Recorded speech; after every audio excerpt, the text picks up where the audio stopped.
আজকে বাবার বাড়িতে আসছি। আসার পর রান্না শুরু করলাম।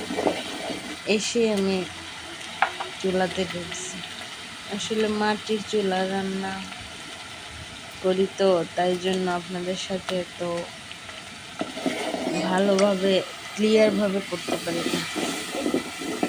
তার জন্য আমি আন্তরিকভাবে দুঃখিত। দেখুন কি রান্না করলাম। রাত হয়ে গেছে, রাতের রান্না অন্ধকার। আসসালামু আলাইকুম, কেমন আছেন সবাই? আশা করি অনেক ভালো আছেন।